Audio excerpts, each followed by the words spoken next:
Hello, and welcome to QUTV News. I'm Tony Lundy. Success coaches are well known around campus, and each are assigned to many students. Students look for them for guidance and reassurance through their 4 years here at QU. Here to talk with us today are two success coaches, Sadia Aschemann and Emily Cook. Thank you for joining me. So, to just start it off, what are, during the season of class registrations, how crazy does it get down in the Student Success Center?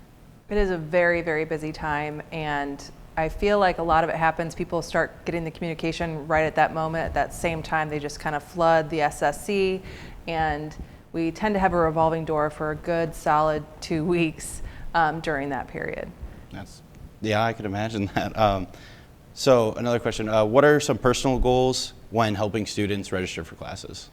Well, we want to make sure they have a schedule that they're happy with, not just the courses, but also times.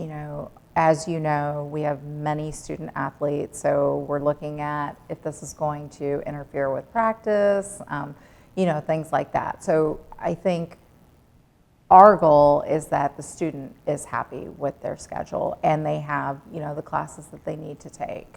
There's nothing that's kind of wasteful, every class counts towards something. Right. And what are some ways that you can communicate with students that are undecided to try and help and point them in the right direction? I think the most helpful thing is to get the degree checklists out, not being their faculty advisor, but having a binder full of, those degree checklists that detail what the courses they would be taking would be. And then a lot of times the student might see, oh, I've got to take accounting if I'm a business major. Oh, that's going to change my decision. It really helps to see the full plan of what it would take to get the degree. So if someone's undecided, looking at those and kind of talking through what interests them and what they could be most passionate about, and also just kind of getting a broad scope initially when they're freshman or sophomore, so that they have the opportunity in a liberal arts school to kind of try on a few things and see what ultimately works, because it could be a matter of a professor you really like, and you could sometimes surprise yourself by what ends up being of interest to you. Right. Yeah, I could understand that. So what are some what's your favorite thing about helping out students during this time? What I really like is sometimes they will come in to see one of us and be very, very worried or apprehensive or have some anxiety. And I like being able to meet with them, and when we're done, they say, I feel so much better now. I feel relieved. I know the direction I'm going. You kind of guide them in a way that makes them feel a little better about understanding and knowing the direction that they're going academically. So that's my goal, that they leave my office feeling better than when they first came in. That's awesome. How do you manage a lot of different adversity when students come in and they're just trying to figure out what they want to do, or there's just a lot of commotion going on? How do you manage that? I think, it all goes back to our number one goal with all of our students, is that we really try to get to know them. Any kind of adversity, which, your college years are full of those moments where there's lots of transitions, lots of things to figure out, lots of boxes to check.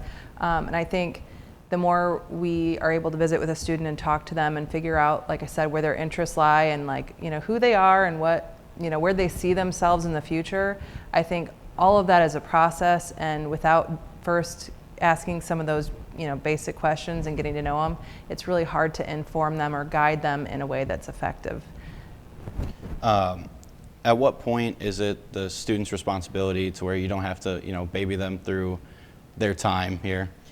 It's tough. I've seen improvement over the past couple of years during registration season.